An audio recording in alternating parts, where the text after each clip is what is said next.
গত ৬ মাসে ঢাকা মহানগরে চাঁদাবাজির মামলা হয়েছে ৪১৯টি। আইনশৃঙ্খলা রক্ষাকারী বাহিনীর তথ্য বলছে, ছিনতাইয়ের মামলাও হয়েছে ২৯২টি। এদিকে অপরাধ বিশ্লেষকরা বলছেন, যথাসময়ে সঠিক বিচার না হওয়ায় বেড়েছে এসব অপরাধ প্রবণতা। সিরাত আল মুস্তাকিমের রিপোর্ট। টাইলক্স টয়লেট ক্লিনার, যার অ্যান্টিব্যাকটেরিয়াল এজেন্ট টয়লেটের কোনায় কোনায় পৌঁছে ৯৯% জীবাণু ধ্বংস করে। সম্প্রতি রাজধানীতে বেশ কয়েকটি চাঁদাবাজির ঘটনা ছড়িয়েছে সামাজিক যোগাযোগ মাধ্যমে, যেখানে মব সৃষ্টির ভয় দেখিয়ে দাবি করা হয় অর্থ। এ যেন চাঁদাবাজির এক নতুন পদ্ধতি।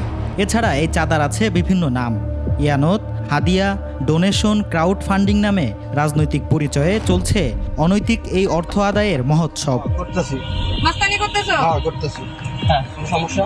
গত ৬ মাসে শুধু ঢাকা মেট্রোপলিটন পুলিশের পরিসংখ্যান বলছে, রাজধানী জুড়ে চাঁদাবাজির ঘটনায় মামলা হয়েছে ৪১৯টি। অপরাধের যে মাত্রাগুলো সেগুলো অনেকাংশেই কমছে, কারণ আমরা চেষ্টা করছি আমাদের সর্বোচ্চটা প্রয়োগের মাধ্যমে অপরাধটাকে নিয়ন্ত্রণে রাখার জন্য।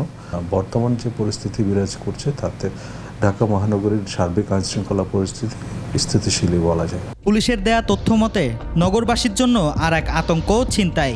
ডিএমপির ৫০টির থানায় দায়ের হওয়া এসব মামলা পর্যালোচনা করলে দেখা যায়, প্রতি মাসে গড়ে শুধুমাত্র ৭০টির বেশি চাঁদাবাজিরই মামলা রুজু হয়েছে, আর মাস প্রতি ৪৬টার বেশি দায়ের হয়েছে ছিনতাই মামলা। অপরাধ বিশ্লেষকরা বলছেন, ছিনতাই ও চাঁদাবাজির ঘটনায় দ্রুত জামিন পেয়ে আবারও অপরাধে জড়াচ্ছে অপরাধীরা।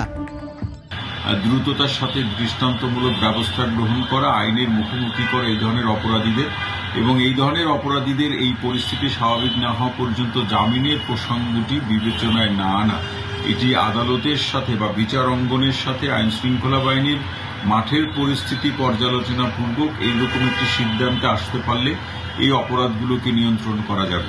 এমন পরিসংখ্যানের পরেও পুলিশ বলছে, ছিনতাই চাঁদাবাজির তুলনামূলক চিত্র গত বছরের চেয়ে কম, আর আইন প্রয়োগে কঠোরতার কথাও জানায় আইন শৃঙ্খলা রক্ষাকারী বাহিনী। যেসব ঘটনা ঘটছে সেগুলো কিন্তু আমরা বেশ অল্প সময়ের ভিতরেই ডিটেক্ট করতে পারছি। সিরাত আল মুস্তাকিম, ২১ টেলিভিশন, ঢাকা।